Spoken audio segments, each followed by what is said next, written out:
It's beautiful to be alone. To be alone does not mean to be lonely. It means the mind is not influenced and contaminated by society.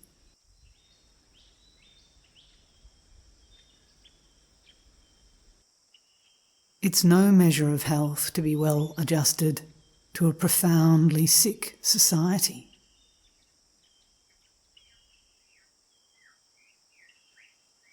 There is hope in people, not in society, not in systems, but in you and me.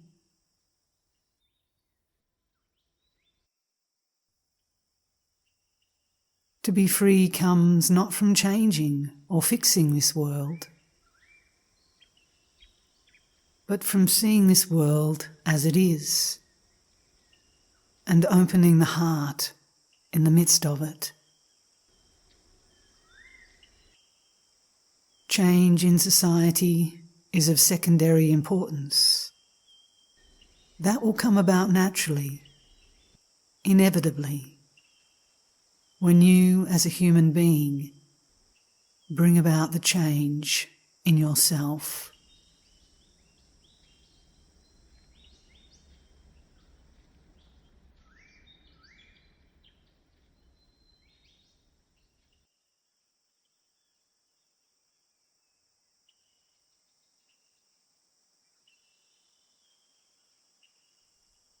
A mind that is always comparing, always measuring, will always engender illusion. If I am measuring myself against you, who are clever, more intelligent, I am struggling to be like you, and I am denying myself as I am. I am creating an illusion. Throughout life, from childhood, from school until we die, we are taught to compare ourselves with another. Yet when I compare myself with another, I am destroying myself.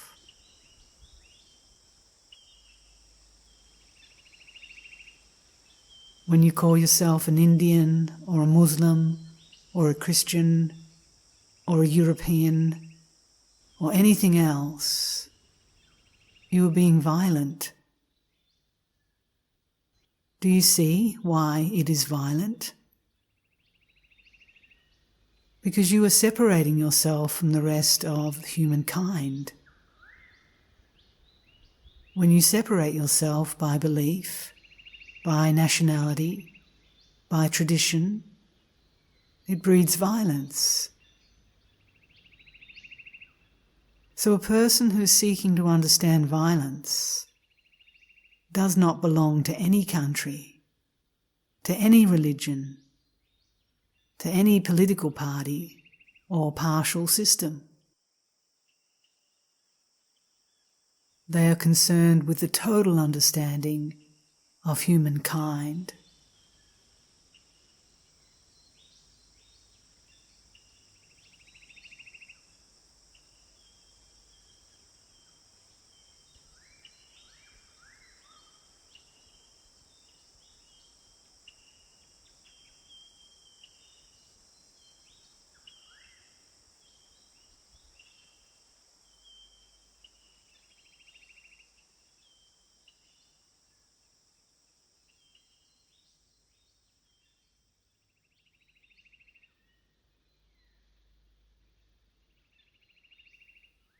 The ability to observe without evaluating is the highest form of intelligence.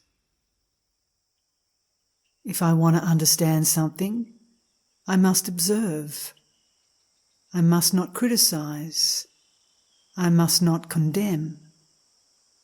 I must not pursue it as a pleasure or avoid it as a non-pleasure. There must merely be the silent observation of a fact. There is an art of seeing things as they are, without naming, without being caught in a network of words, without thinking, interfering with perception.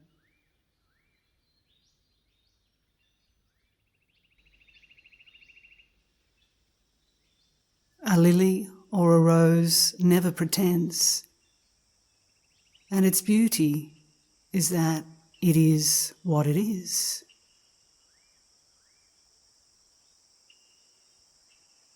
When one loses the deep, intimate relationship with nature, then temples, mosques and churches become more important.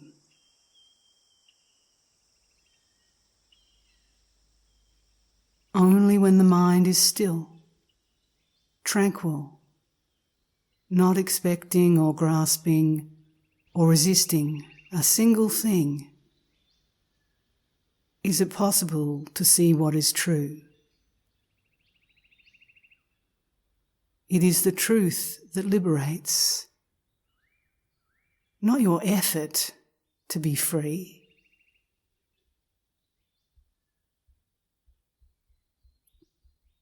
If your eyes are blinded with your worries, you cannot see the beauty of the sunset. If you lose touch with nature, you lose touch with humanity.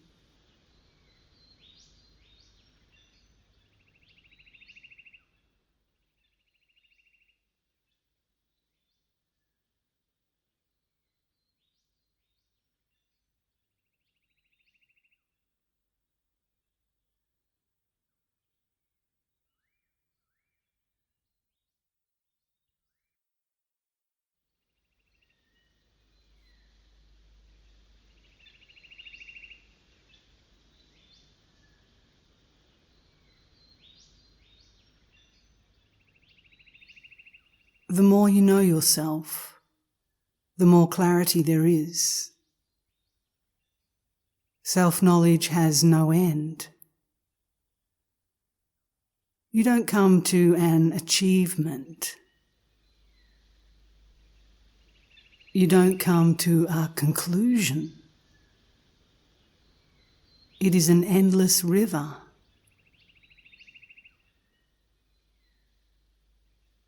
In oneself lies the whole world.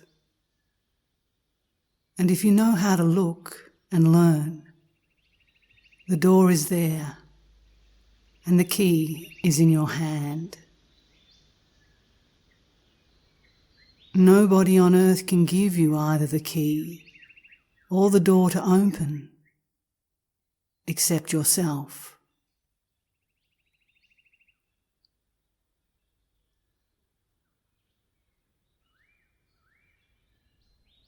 To know yourself, you don't need to go to any book, to any priest, to any psychologist. The whole treasure is within yourself.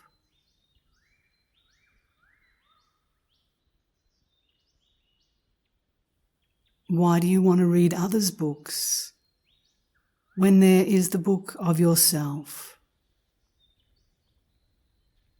Intuition is the only true guide in life.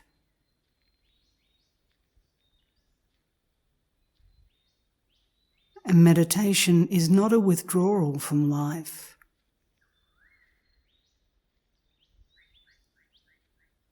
Meditation is a process of understanding oneself.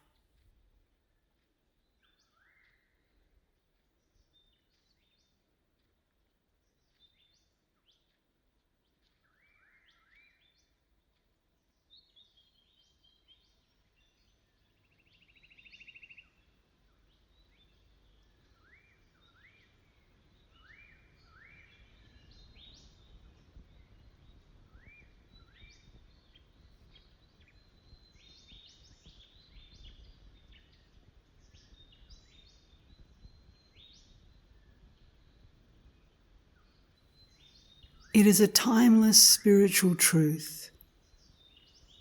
Release attachment to outcomes. deep inside yourself, you'll feel good no matter what. I don't mind what happens. That is the essence of inner freedom.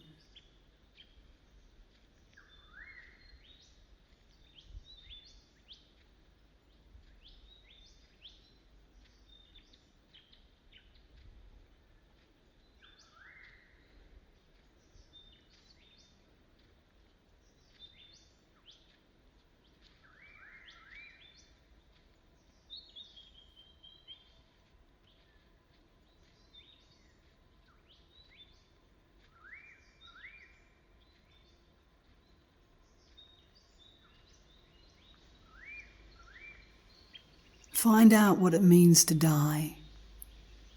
Not physically, that's inevitable, but to die to everything that is known.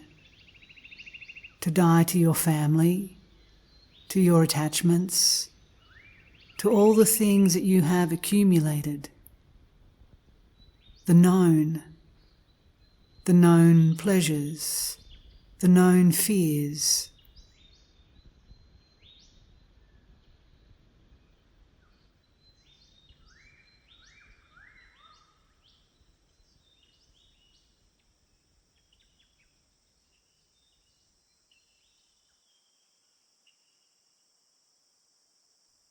Die to that every minute, and you will see what it means to die, so that the mind is made fresh, young, and therefore innocent,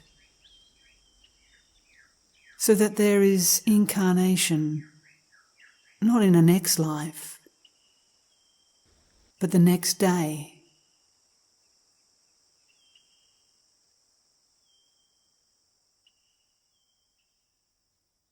One is never afraid of the unknown. One is afraid of the known coming to an end.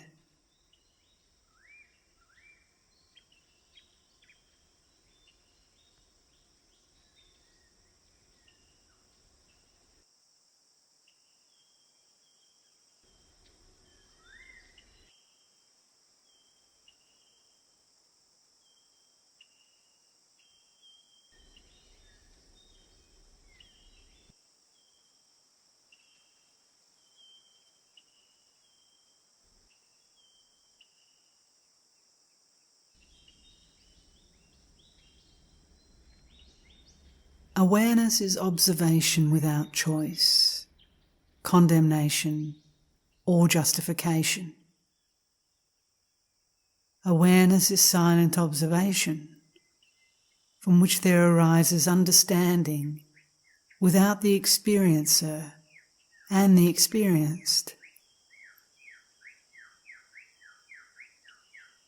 In this awareness, which is passive, the problem or the cause is given an opportunity to unfold itself, and so give its full significance.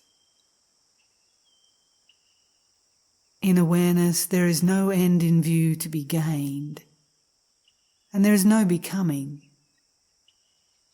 The me and the mine not being given the continuity. But the moment I am aware that I am aware, I am not aware. Awareness means the observer is not.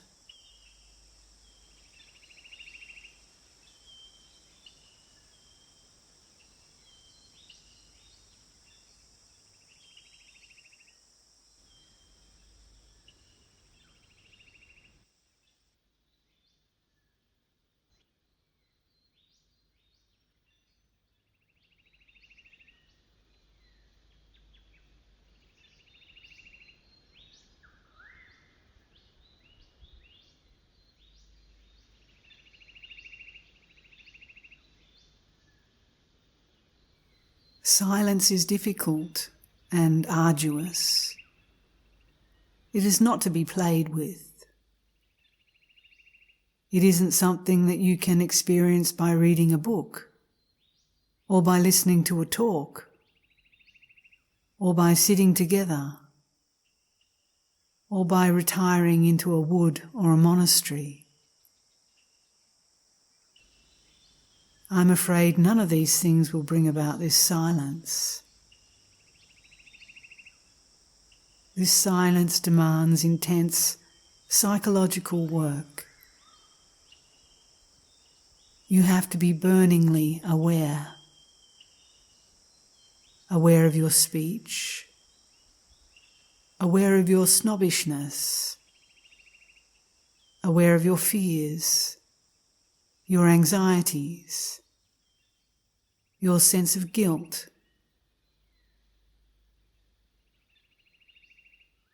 And when you die to all that, then out of that dying comes the beauty of silence.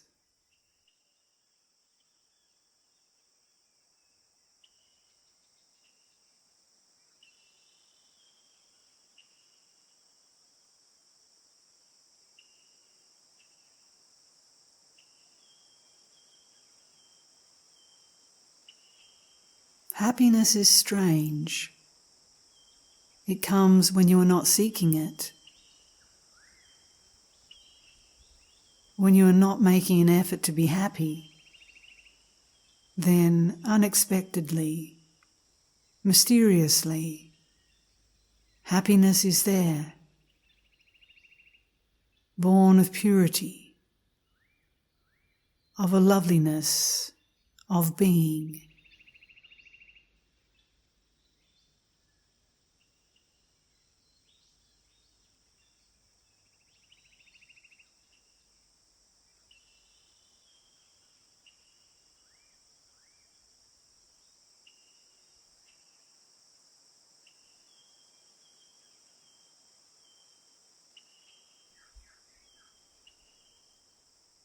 Most people are unhappy, and they are unhappy because there is no love in their hearts. Where there is love, do what you will, it will be right action. It will never bring conflict to one's life.